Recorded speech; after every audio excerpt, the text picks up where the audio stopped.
D.G. Leahy had a 30-year philosophical career in which he published 5 books. The first was Novitas Mundi, published in 1980 at the age of 43. 14 years later, he published a revision of the book at the age of 57. Then in 1996, he published Foundation at the age of 59. In 2003, he published Faith and Philosophy at the age of 66.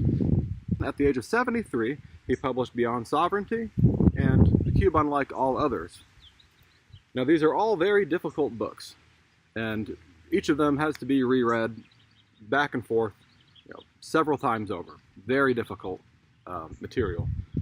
And that's what makes this video difficult to make, is the fact that it's not simple to know where to begin in explaining Leahy. But one of the concepts that's central to Leahy is the Incarnation. I mean, it's a totalizing concept. Okay, so by contrast, if you're familiar with the radical theologian Thomas Altizer, he was known for what they call death of God theology, and he totalized the self-emptying of God as that once and for all divine act that creates the world. But the reason why he characterizes it as an absolute death is because he rejects the omnipotence of God, which he would associate with the sovereign God of orthodoxy. Now, the difference with Leahy is he keeps the omnipotence of God, but without the notion of the sovereignty of God.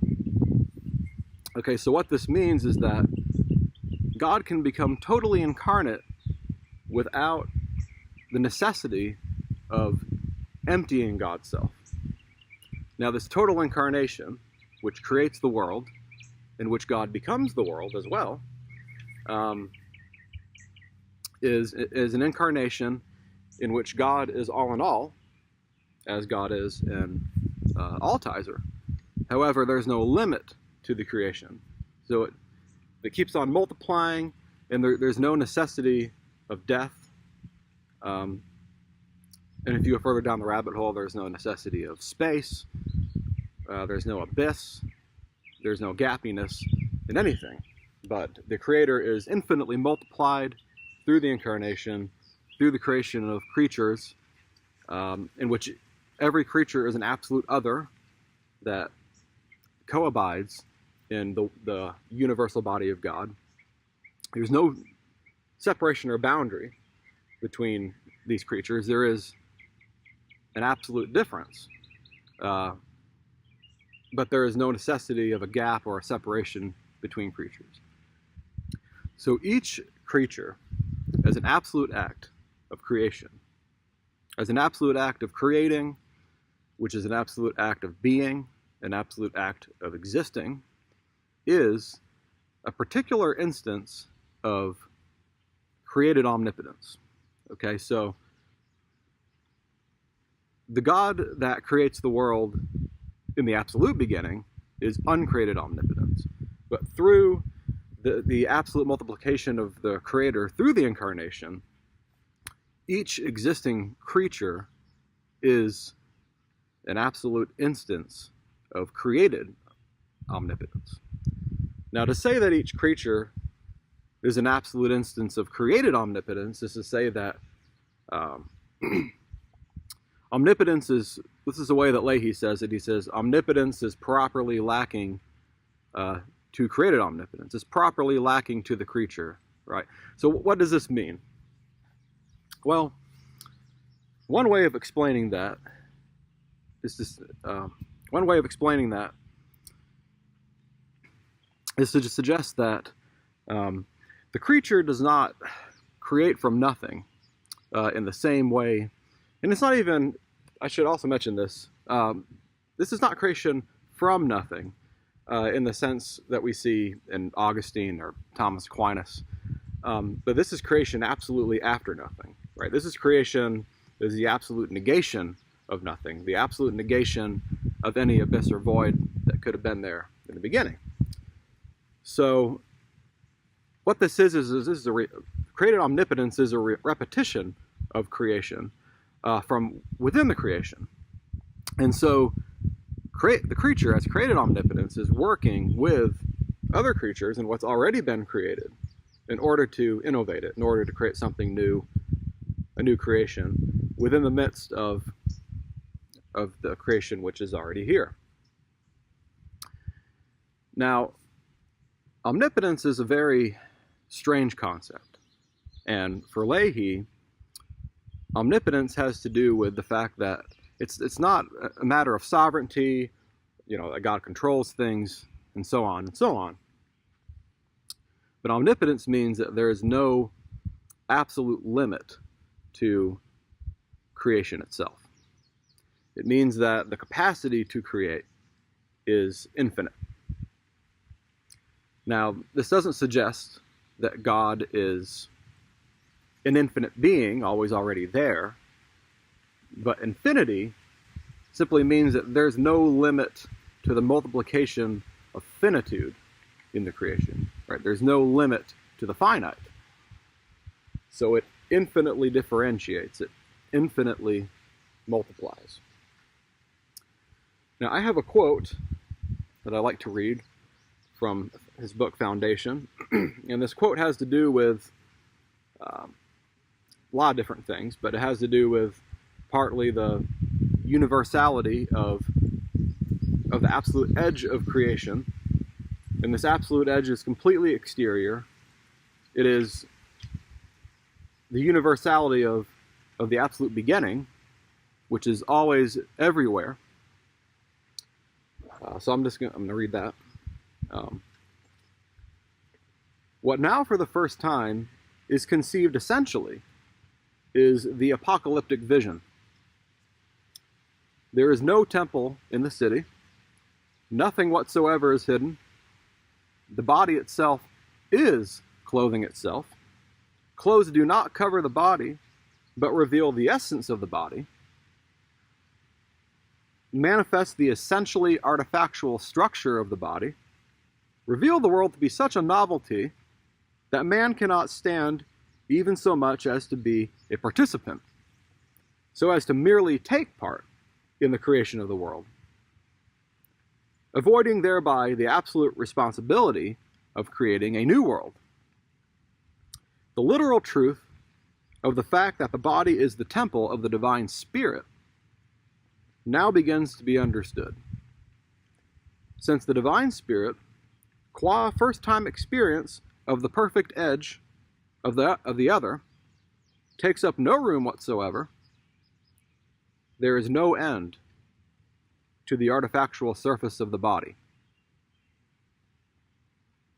In the so-called interior depths, the essentially thin part of the artefactual body, surface, is its essentially narrow part, edge, infinitely after nothing. The reality of the body is the absolutely unconditioned exteriority of the world. Humanity can no longer hide in its clothes, nor in its nakedness. Everything begins to be fabricated. For the first time, the network is absolute. The essentially narrow part of existence, ex nihilo, exists everywhere. The edge of consciousness begins to be an essential objectivity, not the edge of mind, but the edge sharing the edge of the other for the first time. The edge of the mind of the other, transcending the functionally self-referential polarity of the definite/indefinite vanishing of separation at the point of contact, eliminating for the first time this vanishing of separation by sharing the edge after nothing.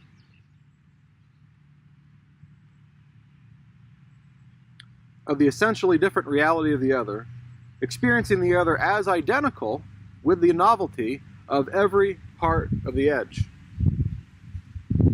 And so, in this context, everything is absolutely shared, right? The whole creation is shared. All being is shared. And so, what human beings are doing, according to Leahy, what we are doing now in today's world is we're creating an absolutely new world. And we see this everywhere, with genetic engineering, all the different new technologies that we're creating, the advent of artificial intelligence, cyborgs, and so on and so on. So for Leahy, this is the absolute sharing of the omnipotence of the Creator through the Incarnation, now taking effect in human thought, in cognition. So one last point to make is a metaphor from the book of Genesis.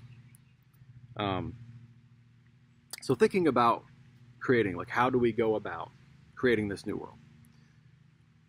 Well, we see an archetype in Genesis with Adam, where he names the animals, and when he names the animals, and we could even suggest that he names the plants and he names everything.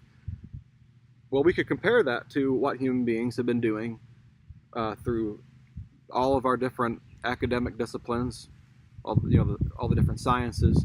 We begin to put categories on everything, right? So we give things names, we categorize them, and by doing this, we bring the universe into the order of our thinking so that we can begin to innovate in our thought. Now, Leahy calls this naming essence, right? So everything takes on a new essence, a new identity, through the act of naming, categorizing, which is through language.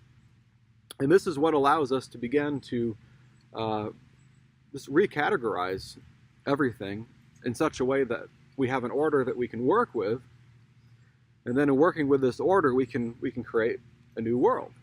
We can begin to transform the universe itself. But where any of that goes is largely unpredictable. I don't think that Leahy has a firm prediction. I mean, it's of the nature of novelty itself, of newness, that what is created and what is being created now is not predictable. Right? It cannot be calculated. It cannot be foreseen.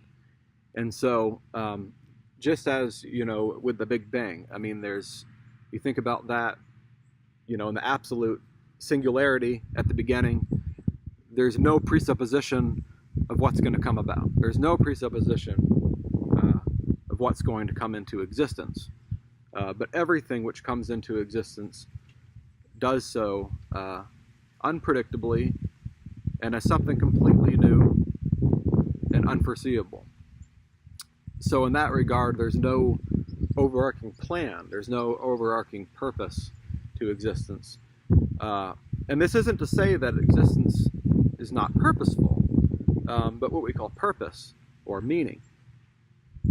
We create that. We create purpose. We create meaning. We create what we're doing. And then we continue on in what we are doing, in what we are creating. So our existence continues not as a matter of repeating the past, but as a matter of continually creating something new, right?